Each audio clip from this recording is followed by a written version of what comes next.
¿Qué es lo que piensa realmente Roger Federer sobre Carlos Alcaraz? ¿Es tan bueno como dicen? ¿Está sobrevalorado? Si quieres saber lo que ha dicho, quédate aquí, en The Tennis Show.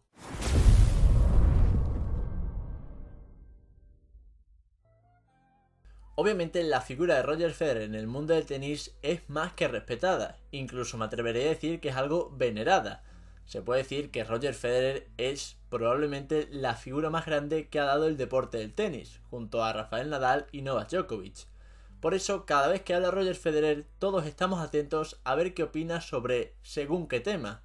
Hoy le ha tocado hablar sobre el joven Carlos Alcaraz, sobre cómo ha ido su carrera hasta ahora, sobre cómo le va a ir y sobre lo que ha conseguido y lo que está consiguiendo. A mí me han parecido declaraciones muy curiosas y bastante interesantes, así que vamos a ir comentándolas para ver si estamos de acuerdo, no estamos de acuerdo y a ver qué es lo que ha dicho Roger exactamente.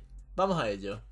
Voy a empezar primero comentando lo que ha dicho Roger sobre lo que ha hecho Carlos Alcaraz y lo que está haciendo, porque más tarde hay una comparación o un comentario sobre el Big 3 y Carlos Alcaraz que es muy interesante y ahí me pararé también un poquito. Lo primero que hay que decir es que ha comentado puros elogios hacia Alcaraz. Ha dicho que es muy joven, que es fantástico todo lo que ha conseguido y lo que está haciendo, y que los resultados que ha tenido tanto en tierra batida como en pista rápida como en hierba le avalan un brillante futuro. Aquí ha hecho un inciso sobre la victoria de Carlos Alcaraz en Wimbledon ante Novak Djokovic, porque dice que no necesitaba demostrar nada a nadie en esa final Carlos Alcaraz. Había tenido ya un Grand Slam y había sido número 1. Entonces, ganar o no ganar esa final no iba a cambiar la figura de Alcaraz, por así decirlo. No tenía que demostrar nada a nadie. Y lo cierto es que a mí me parece que se infravalora o se le quita mérito a la victoria de Carlos Alcaraz en Wimbledon ante Novak Djokovic. Porque estamos hablando de que ningún otro jugador en el circuito habría sido capaz de plantarle cara, ni tan siquiera a Novak Djokovic en Wimbledon. Y Carlos Alcaraz, con tan solo 20 años, consiguió ganarle en una final a 5 sets, cuando aparte la hierba no es que sea su mejor superficie. Entonces lo que comenta Roger es muy interesante y creo que tiene mucha razón. Se le quita valor al Alcaraz, se le llama sobrevalorado, cuando ha sido el único que ha conseguido plantarle cara a Novak Djokovic en Wimbledon. Entonces creo que no se es consciente o se habla muy rápido, se critica muy rápido a Alcaraz cuando pierde, pero claro, habiendo conseguido lo que ha conseguido, a mí me sorprende mucho las críticas y el hate que tiene Alcaraz y que veo día a día y que obviamente no entiendo. Eso es lo que comenta Roger en concreto sobre Carlos Alcaraz, pero a partir de ahora hablará sobre esas comparaciones que se hace con el Big 4, incluyendo al Big 3, a Andy Murray y Carlos Alcaraz, porque dice que obviamente quien ha crecido viendo la generación de Rafael Nadal, Novak Djokovic, Roger Federer y Andy Murray espera que todos los jugadores o todos los top que están arriba, están top 3, top 5, estén al máximo nivel cada semana, y eso es algo muy difícil. Obviamente podría llegar a darse, pero ahora estamos viendo que salvo Novak Djokovic y Alcaraz, estamos viendo que está flaqueando en los últimos torneos, salvo esos dos jugadores y sobre todo Novak Djokovic, los jugadores top no son constantes cada semana, no son regulares cada semana, y eso es una realidad que estamos viviendo y que no se vivía, por ejemplo, cuando estaba el Big 4 vigente.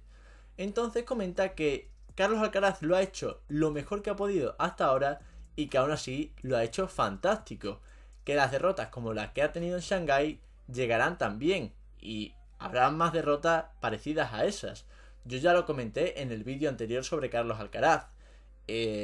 Derrotas como esta seguirá teniendo hasta que llegue un punto que pueda alcanzar una regularidad que cada torneo que juegue esté tan constante y tan regular que o llegue al final o acabe ganándolo, si llega ese momento, que personalmente ya dije que pensaba que iba a llegar. Y en relación con la comparación del juego de Carlos Alcaraz con el Big 3, comenta Roger que sí que es cierto que ve similitudes. Por ejemplo, mencionaba que la derecha era algo parecida a la de Rafa, que veía similitudes en la técnica de Carlos Alcaraz y en la suya propia, en la del propio Roger Federer, que para que Roger Federer diga esto no está nada mal, y también en cuanto a las habilidades defensivas sí que veía cierta similitud con Novak Djokovic.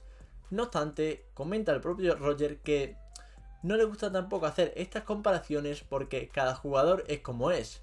Carlos es Carlos, Rafa es Rafa, Novak es Novak y Roger es Roger. Entonces comenta que le gusta que cada jugador forme su propia personalidad, su propio juego y no caigamos en estas comparaciones sencillas. Y una cosa más que comentaba Roger era que le preguntaban si echaba de menos los partidos con Rafael Nadal y dice que para nada, que eran unos partidos muy estresantes, jugando ante mucho público y que la verdad es que ahora vive mucho más tranquilo. Pero bueno, eso era una simple curiosidad. En relación con Alcaraz, quería comentar que Roger considera injustas esas comparaciones y la verdad es que pueden llegar a ser injustas. ¿Por qué? Porque sí que es cierto que yo aquí voy a entonar el mea culpa que tras la victoria de Carlos Alcaraz en Wimbledon yo daba por hecho que se iniciaba una era Alcaraz. Sin embargo, estamos viendo que no es así. Pero que no sea así no quiere decir que no vaya a haber una era Alcaraz. ¿Por qué?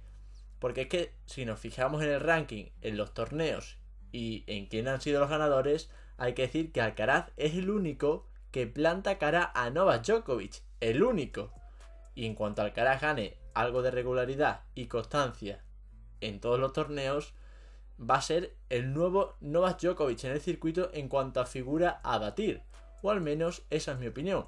Y sí que es cierto, como digo, que fallé al emocionarme tanto y pensar que lo que había vivido yo cuando crecí, que era el Big 3 y el Big 4, ganando todo, compitiendo por todo, pues a lo mejor me emocioné demasiado rápido con Alcaraz. Pero eso sí, creo que esa emoción, aunque tenga que ser un poco más comedida, tiene que seguir ahí. Alcaraz va a ser el futuro del tenis y de eso no me cabe ninguna duda.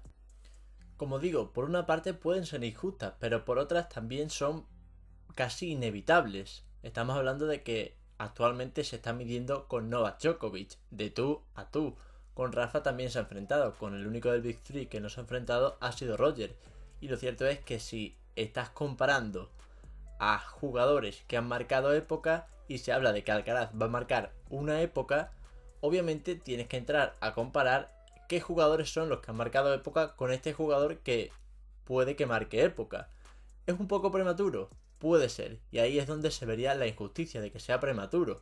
Pero lo cierto es que si vemos el camino que lleva Alcaraz y lo comparamos con el que llevaba el Big 3 a su edad, lo cierto es que esa comparación incluso hace ganador Alcaraz de esa carrera por ser uno de los mejores jugadores de la historia. Esa es mi opinión, claro está. Pero bueno, como siempre, el futuro dirá. Y en relación con Roger Federer tengo que decir que personalmente me pone muy feliz verle disfrutar del circuito desde otra perspectiva, no ya de jugador, habiendo asumido esa retirada, tiene 42, 43 años. Pero eso, me pone feliz ver que está poco a poco en otra etapa de su vida, en la que también está relacionado al tenis, y ver a Roger feliz creo que nos debería poner a todos feliz. Y nada, hasta aquí el vídeo de hoy, espero que os haya gustado. Si es así, como siempre, un like, suscribíos, ponedme en los comentarios qué pensáis vosotros sobre estas declaraciones de Roger. Si es injusto que comparen a Alcaraz con el Big 3 o no. Y nada, como siempre, nos vemos en los siguientes vídeos, aquí, en The Tennis Show.